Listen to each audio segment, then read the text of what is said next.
Welcome to First the Future, where we explore the past, present, and future of digital engineering and PLM. In this episode, we're joined by Dr. Mason Robbins, the CEO of Star Helix, and by Dr. Graeme Short of TECHNIA Simulation. We're going to dive into the story behind Star Helix's journey, their approach to cutting-edge simulation, and how partnership with TECHNIA helps bring ambitious ideas to life. Let's dive into it. So in the first instance, tell us a little bit about you, your kind of metaphorical and physical journeys into space, what excites you about the space industry and exploration in general, and the crazy ideas that you came to us with when you walked into our office in Bristol on 6th of January this year with a cup of coffee, and I think you were bleary-eyed from a kind of transatlantic flight and things like that. You kind of just blew us away with the story of you and Star Helix and what you wanted to do. So start from Mason, a little boy looking into space and staring at the stars, and work up to that day at the start of January, if you wouldn't mind. Oh, sounds great. And thank you, Graeme, for inviting me on. And I guess before I get started, behind me is a picture of the Arctic Research Station that I've had the privilege of being a station chief of. And actually, Natasha, my other half, and I got to spend some time up there testing out some stuff with Star Helix, which kind of led the groundwork for eventually meeting you and Bruce at Spacecom in Glasgow, and then eventually in the offices. So it's kind of a full circle kind of start of my, I guess, the journey of getting our technology in the right spot to talk to you all. But take it back, like you said. So yeah, sure. Kind of the going back to it is, I've always been, had a global perspective on life, really curious about the world. I mean, I grew up in rural Oklahoma where there was 70 kids who graduated my class, and I was the first to go to university out with my state and all that. So, but I had two parents that kind of had that dream of, if you can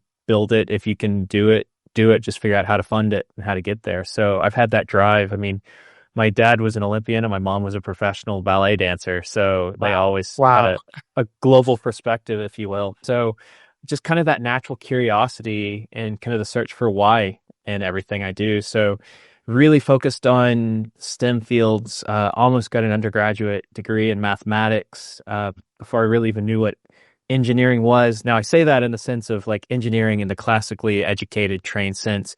I grew up off the grid, so we had to basically, if something broke, you had to fix it, which, I mean, that's self-trained engineer when it comes to mechanics and stuff like that, or systems, and how to run a house on solar and well and all that kind of stuff that was just kind of pieced together. So I grew up with that very much engineering ingenuity as the underpinning, and that kind of put that curiosity. I had the privilege of getting a scholarship and going to space camp. I was in a program they called the Young Astronauts back in school that was funded with the shuttle program, or as a byproduct of the shuttle program in the 80s and all that, trying to get kids interested. And then there was just kind of that lull in the late 90s, early 2000s for space and getting kids interested. And in that lull, I found international relations exciting, and actually language. So I actually moved away from mathematics and got into language, and finished my undergraduate degree in diplomacy and international relations, with my first job being for the United Nations as a conflict mediator in Cyprus. Something completely different for space, if you will. But while doing this as well, so one of my other hats that I wear is I play lacrosse, I manage lacrosse, I volunteer in lacrosse, and I've actually played and captained the Scottish national team. So I had that elite athlete mentality along with this international perspective. And, what I'm realizing, and the more I get into space, the more I do space around the human spaceflight stuff, is astronauts are elite athletes. So it's taking those kind of lessons learned about keeping my body going at an advanced age for a international athlete, but thinking, how do you keep someone like Pettit, who turned 70 while he's in space, to your newer generation class that just got announced they're in their early 30s going to space, and what does that mean across the board? So after international relations, I've lived all over the world, traveled, been to 70 plus countries, lived in China, lived in the Middle East, all that. Ended up landing in the UK in 2011. Actually, King's College London, I did a master's in war studies, so throw that on top of everything else. And then started working in innovation and got into innovation. So I was lucky enough to be working on my PhD, splitting time in Spain, on kind of systems, organizational management, and all that, and how humans are in the loop type of system. And really, it gets into human factors and engineering systems, and got picked up by SC Barcelona's Innovation Hub, and looking at how you could take tech innovation and apply that to elite sport at that level, and did that for a few years. COVID came around. My whole team got laid off. I actually formed a company with some friends while we were doing that. We were working with several of Deloitte Football Money League's top clubs, trying to bring these innovation models to that. And yeah, COVID kind of got that back, was looking for something to do. And then suddenly Saxford Spaceport was like, hey, we need someone to do what you're doing, but here with a spaceport. And so that was my first jump back into space. And it had been since I was 17, 18, working in space. So I kind of had given up dream of being in this industry, because, space was for the tech nerds and all that kind of stuff. And I was just a grinder, I guess, just trying to find my place in the world. And then I just found that space innovation kind of brought together that human performance side that I had, the organizational business side, and the international relations. And I'm actually doing more with international relations in space now, building relationships between Scotland and the UK, with Europe and the US, and some really cool innovation projects and collaborations. That it's interesting how your journey doesn't have to be linear, that you don't have to start out as someone excited in aerospace engineering, do an undergrad, a master's, a PhD, and then you're in space. But you can have these tangential ways that all feed into it. But I think it just kind of brings it about to what that total package is, or the total offer, that kind of differentiates from just another engineer in the field. It sounds like that classic Steve Jobs joining the dots, looking back. You kind of look back from where you are now and go, oh yeah, that was useful, and that was useful, and I didn't know that was going to be useful at the time, but it's all piling the heap of sand up to you standing on the top and kind of going, this is me, this is what I do now.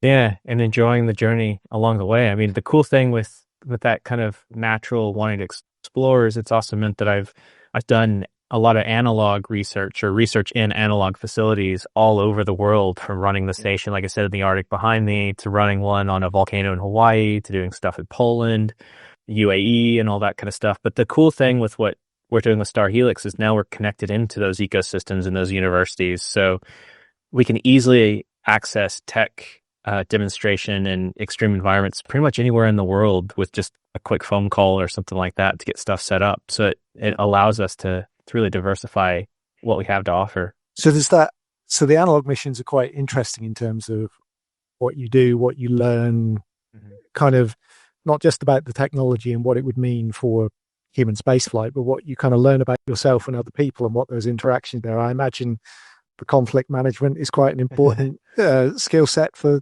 those kind of missions. Oh, 100%. I mean, I've been everything from just a mission specialist to a commander to a station chief and all that stuff. And at every level, there's interpersonal skills that need to work. But the brilliance of even like the one, like again, the Arctic one behind me, is it's about as close as you can get to off-world living with still being on the world. Like, I needed to get home, and it took 72 hours from the time that I got on the first small puddle hopper charter flight to getting all my connections back to Scotland, because we were so remote and we're the only people within 450 miles, only people on the island type of thing. So you really learn how to get along as a team, but you also learn to improvise, that when things break, you don't have the supplies that you need or the part, you have to make it, you got to manufacture it, you got to fabricate it. And that's why I love testing tech out in these places. So like I took a spacesuit that Joint built with a group called Smith's Aerospace Garments, and we didn't have the right compressor. I then got it all hooked up and put together with zip ties and duct tape and all that, and it worked. And then I got out in the field with it on an ATV, all pressurized and all that stuff, and we sliced a cable accidentally. And so while I'm losing air under pressure, I am splicing in a new cable and trying to keep the pressure in my suit at an operational pressure so I can carry it, and figure that all out while we're about 5 miles away from habitation. So yeah, okay. I mean, it's quite a day job to, But by doing it in an analog situation, if it really got serious, you could just take your helmet off. Sure. Whereas if we were trying these out in these procedures for the first time on Mars, if you have an issue like that, you've got seconds, not pop your head off type of thing. Yeah. So does that kind of perspective kind of help with the ideas that kind of come into Star Helix, that you can be perhaps a little bit more innovative because it isn't the be all and end all. You do have that ultimate backstop if you need to stop something and try again. Yeah, and that's why Star Helix has positioned itself as an R&D company more than anything is so we are developing tech. We are taking tech up the TRL level. We are on the verge of starting to sell tech into the supply chain and all that. But we started out as a consultant. We started out as a bunch of PhDs that were sick and tired of academia but still wanted to do research. And it's better to come as a group as opposed to an individual. But we've learned on our journey that becoming more of an R&D company, actually supporting each other and developing tech gets us from point A to point B.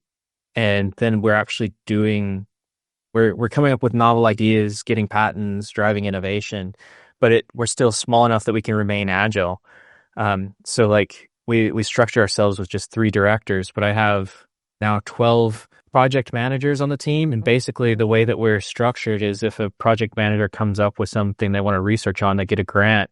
We basically write a contract around that. And they're basically contracted employees under Star Helix to deliver a grant or something that we help with the running of the admin or the facility. So it allows us to be agile, and we have our 3 main points that we focus on, but then we have these subcategories that as long as it fits under this umbrella of kind of bioengineering now or biotech and life sciences, that it allows us to respond to questions that NASA is looking for, or ESA, or like the glove idea actually came out of a conversation at Johnson Space Center with their engineering department saying, hey, we've got this idea for a glove or for a bearingless connector because that's a weak point in the system and a leak point as well. And they're like, well, we wish we had the headspace, I guess, to work on something like this. But right now we have to do almost an MVP, and this is innovation and we just don't have the time. So if you guys can come up with the MVP for it, we'll collaborate on co-developing other joints or something like that. So it's those kind of opportunities that we can pivot towards really quickly that just make it exciting. Well, okay, let's run with that one then. So yeah, you've had that conversation at Johnson, and you've kind of gone, well, that's a really cool idea as well. I can see some legs in that. How do you commercially, technically, ideologically move that forwards and stop laughing? Because I know it's probably a long journey and there's kind of bumps in the roads and dead ends and things like that. But as hard as it is, it must be good fun as well, or we wouldn't do it right. I think yes. No, I'm laughing because I've had so many people tell us that our novel ideas are amazing and why aren't we making millions? And then I've lost like $500K in funding opportunities in the last week, because then when you go to the funders and you pitch it, they're like, well, that's just too novel and too crazy and too out there. I don't know if we can take a chance. And I was like, but I have 3 primes that are interested in it. Just give me a shot. Yeah. So I'm just laughing. But yeah, so I guess before we kind of get into that, and I'll get into that, is Star Helix and then kind of our 3 areas that we're focusing on, and then we can drill into this idea of the glove, because that's what you all have helped us on right now. Is so Star Helix is Scotland's, from all that we can find and all the research and asking, is Scotland's first commercial biotech R&D company that's specifically looking at human spaceflight and human applications. But we're positioning our technology that can be dual purpose, terrestrial use, other areas as well. But our passion, our love is human spaceflight and space exploration, because it's something that as society goes forward, as the industry goes forward, people are in the UK and in Europe are going to need to become more adversed at or more up to speed on human spaceflight, as ESA has its own ideas. And right now we're kind of creating our own industry right now, but we're able to do it. So the 3 areas that we're focusing on right now is, like you mentioned, the glove, and I can explain that a little bit more. The next is an antimicrobial biofilm or substance that basically I can add to a cleaning product, or I'm working on polymerizing it, and it will keep a surface sterile for 6 to 9 months. And so we're looking initially to integrate this into suits, but already talking to government about bomb disposal, PPE, but you can also put it into your piping system to stop microbial growth. So you can put it on the International Space Station, but you can easily put it in pipes on a cruise ship, or there's a rocket company here that we're now talking to about putting it in their water systems to stop growth in their water systems between tests. And it's 100% non-toxic type thing too. And so it's great for clean rooms and forward contamination. So this actually goes off of another conversation with NASA, that if we can get this flown on the ISS and get our TRL from about a 5.56 up to about an 8 or a 9, then there's opportunity for future lunar applications for contamination for this stuff. And it's already being used in the dental industry, so we know it doesn't hurt people. And so but that's pretty cool though, isn't it? I mean, yeah, we see a lot of startups going, I've got this great idea and it's super high tech, but the only application of it is this one component in a rocket engine. And you kind of go, okay, but you're not going to make a huge amount of money out of this because your TRO pyramid is so tall and so spiky to get that thing to fly. Where are your aerospace applications, which is like an order of magnitude lower in terms of the requirements? Where are your earthbound requirements, which is an order of magnitude lower again? Let's make the cash at the bottom of the pyramid and then get up into space when you've kind of tested it. Kind of like your analog environments as well. It's kind of let's do all the testing and make sure it's really cool. But to see that breadth of application, that's quite impressive. Oh, 100%. And if there's someone out there that has about $300K that they want to help us get it flown later this year or next year now, we'll have it ready to go for about 3 primes who are interested in using it as soon as we get that stamp. So we're on the verge. It's just that nervous, like, little bit. But then the final technology, and you brought it up a little bit, is the mycelia for radiation protection. And that's still a very low TRL level, but it has a lot of potential there that, again, it's one of those things that if I had a substantial cash increase, I could have it ready to go quickly, or we could just slowly start climbing the ladder now. But we're looking at synthetically producing melanin to produce radiation protection, but we could also actually grow it in situ with mycelia as well, which is cool. So if you needed a patch, instead of sending up heavy material or water or lead or something like that, you send up a small vial of your material, you grow it inside. And then, oh, by the way, we have an antimicrobial that will stop the growth. Those are kind of our fun ones. But yeah, going back to the glove and where we got here, and then that kind of opens some craziness, is we're looking at how do we make the suit better? Because we realize that in where we are as a company, you can't compete with even Paragon, who it's a major supplier for primes. I wouldn't quite call them a prime yet, or Collins. Collins is a major supplier, could be a prime in some, but if we were a spacesuit manufacturer, we wouldn't be able to compete with even those mid-level prime, bigger prime suppliers, much less your big prime. So how do we approach that? So we figured the best way to start building expertise in the UK and in Europe is build components first, and then as we're learning and going, we just expand, and then eventually, I mean, I've got a suit from the University of Arizona from one of my other hats that we could roll out here in Europe for a tenth of the cost of the Artemis suit, and it's just as flexible at an even higher pressure. But that's a whole nother story.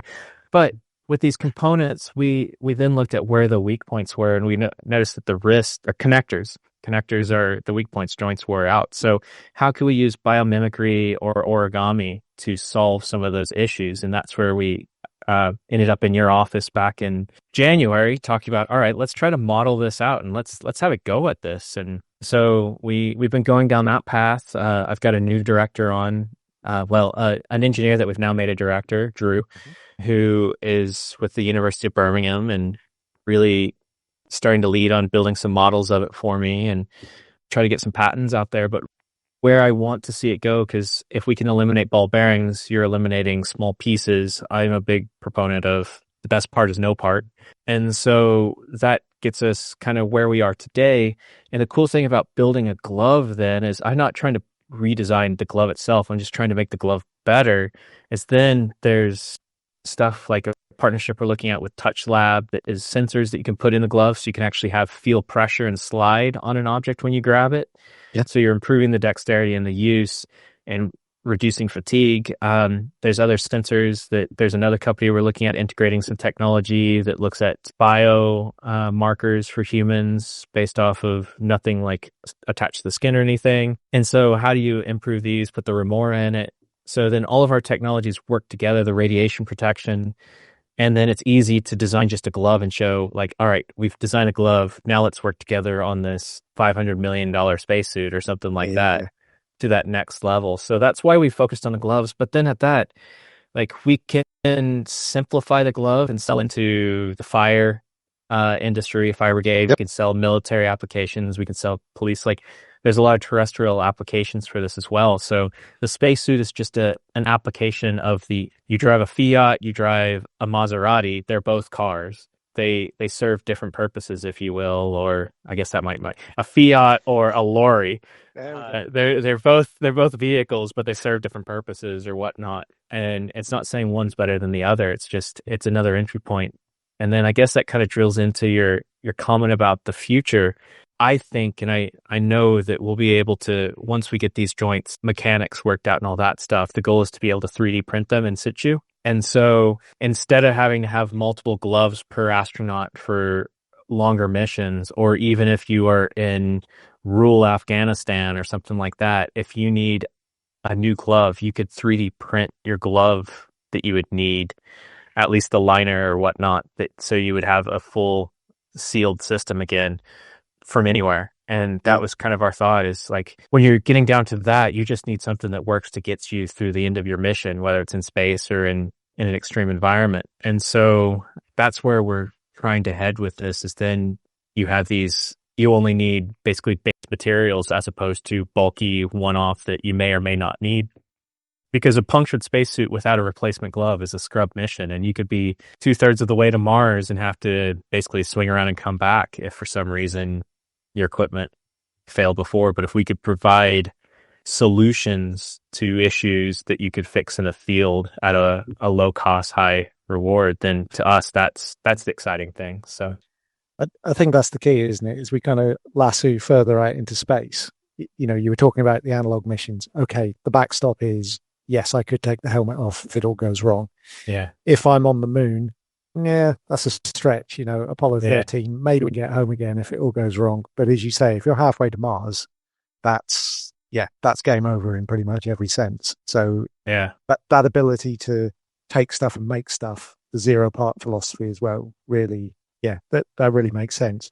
I mean, I think the cool thing for us, when you kind of walked in and said, is there any way we can simulate this origami glove? Is like, yes, we can do that, because from your funding perspective, that's going to make things really visual. You know, it's not just in your head. It's not just, you know, I'm going to fold up some piece of paper in front of an investor and kind of show them the idea. We can turn around concepts really quickly and give you something visual and useful.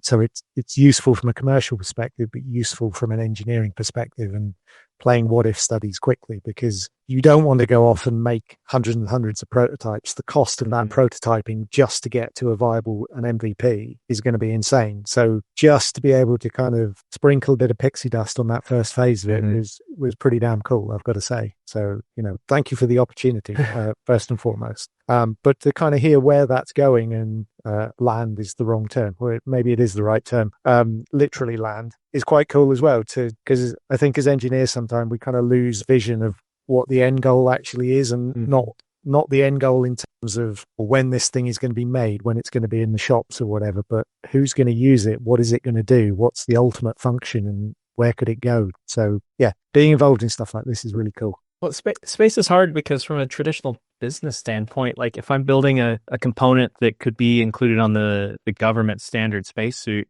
I'm not immediately making an ROI for an investor. It's the longer term. But then if you become the government standard, you're on everything.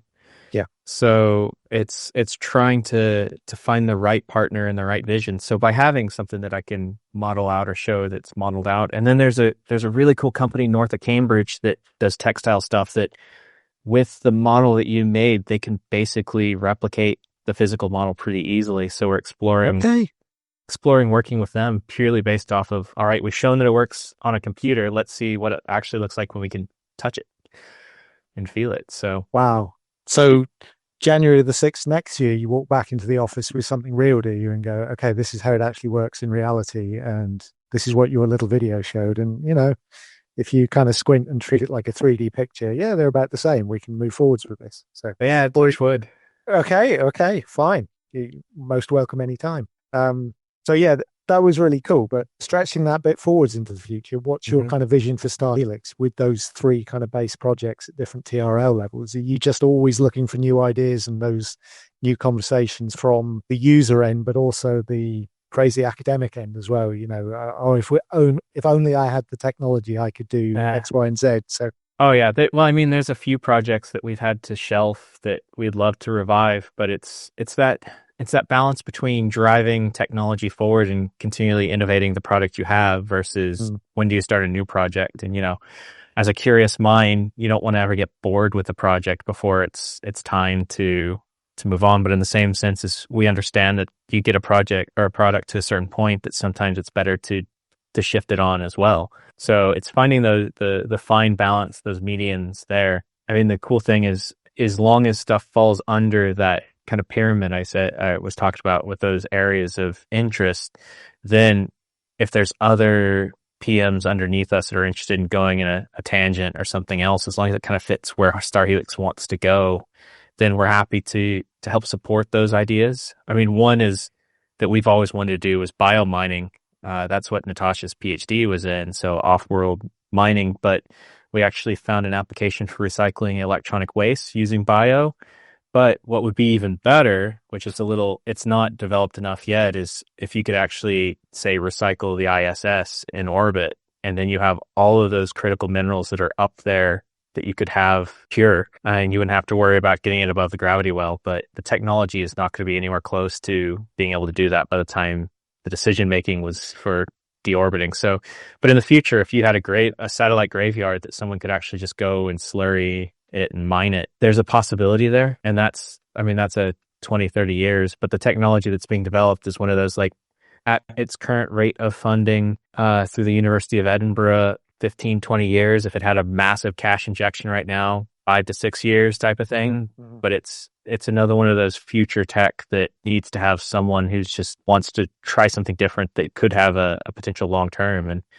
But that's space. I mean, not only are you dealing with cost and longer term investment, but to get from here to setting stuff up on the moon is not like going to Glasgow from Edinburgh and setting up a manufacturing place or something like that. So your timelines are just stretched and cost is stretched. So this kind of loops all the way back to the beginning. It's kind of like you need those people to dream. You need those people to be looking into the future. You need those STEM engagements. You need those kind of halo projects like Artemis, like SpaceX now, to encourage people to be that next generation coming through. So I guess you've got to keep dreaming, or otherwise it'll all stop. The energy will go out the system. Oh, definitely. I mean, you have to think about it as this isn't something that's going to be an immediate ROI for yourself. It's probably going to be that next generation. But unless you're willing to set the foundation, then we're always going to be 2 steps forward, 1 step back. Well, I think that's a really good place to end, Mason. A kind of positive vision of the future, and kind of, keep dreaming, keep believing, keep innovating, keep moving forwards. And I guess keep whispering in your ear with new ideas that are coming down the track that you can move up the TRO level. So thank you very much for the conversation. It was really enjoyable. We'll speak again soon. Sounds great. And thanks for the invite. This is always fun. It's always a pleasure talking to you all. And that was First the Future, the TECHNIA podcast series and our episode on Star Helix and their journey. A big thank you to Dr. Mason Robbins for sharing his insight and experience, and to Dr. Graeme Short for facilitating this wonderful conversation. If you'd like to learn more about how TECHNIA supports innovation across industries, visit technia.com or simply follow us on LinkedIn for the latest stories and updates. Thank you for listening, and until next time, keep engineering for the future.